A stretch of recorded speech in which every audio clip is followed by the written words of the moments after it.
Because let's be honest, community is talked about all the time in church. Oh, community is great. You should be a part of a community. It's one of the most overpromised and underdelivered things in church, no matter what church you go to, honestly. So I'll be honest about that. We love to talk about community, and it's so important, but it's not always delivered. Why is that?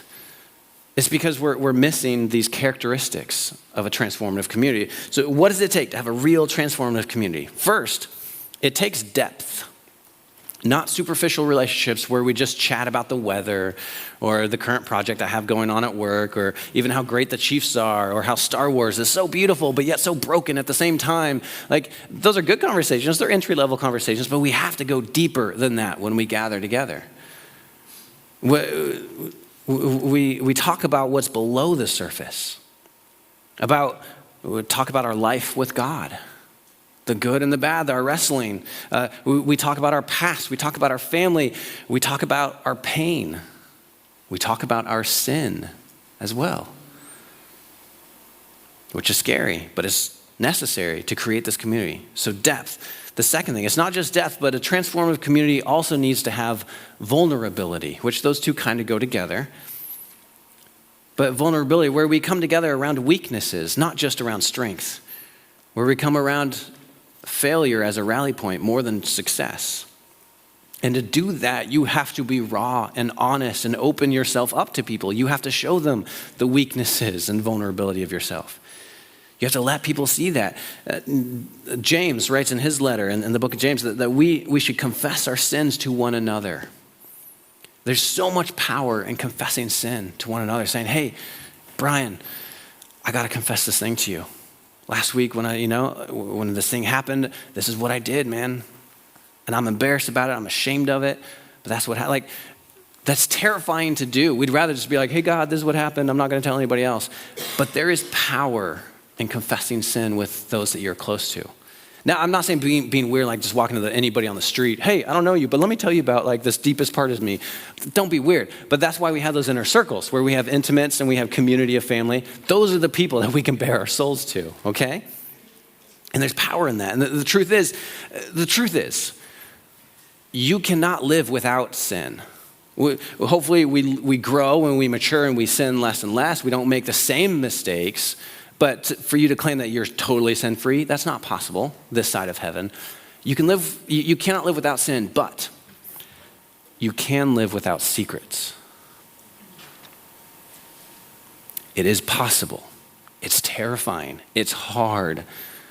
But you can live without secrets. Are you willing to, though? Do you believe it's possible?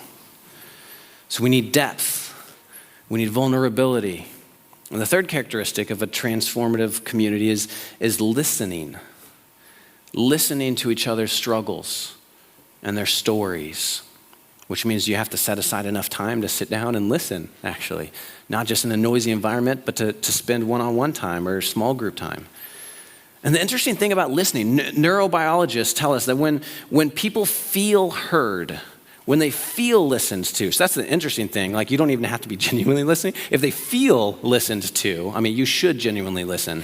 But I'm just talking about the way the brain works. If someone feels heard, and if they feel listened to in a compassionate way, when they scan the brain, it's indistinguishable from feeling loved. Does that make sense? So if someone feels like, hey, that person's listening to me, the brain is saying, hey, that person is loving me. Isn't that interesting? To genuinely listen to a person, not just hearing the noises they're making, but listening to them causes them to feel loved. And it's really easy not to truly listen to people. I space out far too often at home when stories are being told to me and I'm just thinking about something else. But to genuinely listen, that's one way that you can love your neighbor as yourself. Being present in the moment with a person is a skill that many of us have lost. Or for younger ages, they've never even learned it because the distraction that we have with screens. Whenever we're with people, we're also having our screens like, oh yeah, that's interesting. Oh, that reminds me of a photo. Let me look at the photo. I'm still listening. It's okay, yeah. That's how we talk to people these days. But listening is at the heart of loving people. It's at the heart of making someone feel seen and valued and understood. So if we want our relationships to matter in life, to make a difference, there needs to be depth and vulnerability and listening. And lastly, the fourth thing is a lifelong commitment to formation. A lifelong commitment. Because so many people reach a certain level of maturity in life or in their spiritual journey, and they just get satisfied. They're like, man, I've come a long way. I'm good. I'm good. I'm just going to camp out here. I'm a pretty good person. I'm better than that guy. I'm good. All right, I'm proud of how far I've come, and I'm just gonna stop here at this current level. But the danger, when we do that, then church becomes a place to just come and feel good. And it becomes an emotional pick-me-up. Like, all right, I just need my weekly kind of shot in the arm. All right, I feel good again. So church, like you just want to hear the same stuff and think, okay, that was good. I feel better. I'm encouraged. And then you go home until next week. And that's what church becomes. But that's not what church is about. Because as apprentices of Jesus, as those that follow Jesus, we come together not just to be a safe place to process emotional pain, but to ultimately to give ourselves more deeply to Jesus. This means that part of our relational dynamic is telling the truth to each other in love and gentleness, but also in honesty. That like for me, I need people to comfort me and also to confront me. To point out my potential and to point out my pitfalls as well. And so the idea of a transformative community is not that we just show up, we listen to a guy speak, and then we go home. But if we show up looking, man, who can I encourage today? And it's easier when you actually know people. If there's 15 people in the church that you know well, then it's easy to have that conversation with them and look for ways to encourage them, to lift them up. And also to be open to challenging people. Hey, man, how you doing? Are you? Oh, we talked about this. You said you're going to grow on this. How can I help you, man? And to be willing to be called out yourself too. What if we created a community that was more like that? You know, so often we don't do the math on things. I think I talked about this last week. We don't look at where we are and the trajectory that our life is currently going, and then map out where it's going to take us. But we should be asking ourselves, where does this, whatever I'm doing, the relationships I have, where does this take me 5 years from now, or 20 years, or 40 years, or however long? Does it take me to what I most deeply desire? Or does it take us to eating alone at a table at the end of our life? What I'm proposing is for us to invest and to commit to creating a church that is a transformational community. Countercultural. Like, it's going to be hard. It's going to be uncomfortable because it means we got to engage with people, and people are people, okay? But it's necessary if we want to turn around the statistics, if we want to not live a lonely life. So if the worship team can come up and prepare for communion.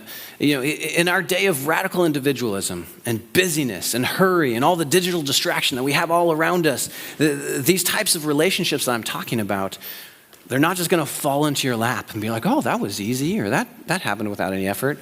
Like, they will require you and me to make an intentional effort to resist busyness and filling up our calendar with so many things that we just don't have time to invest in people. It's going to take an intentional effort to resist the individualism and superficiality of our world, to go deep with just a few people. What would that look like? It's going to take some life changes for many of us. And what I'm envisioning for us as a church is it's going to cost us a lot as well.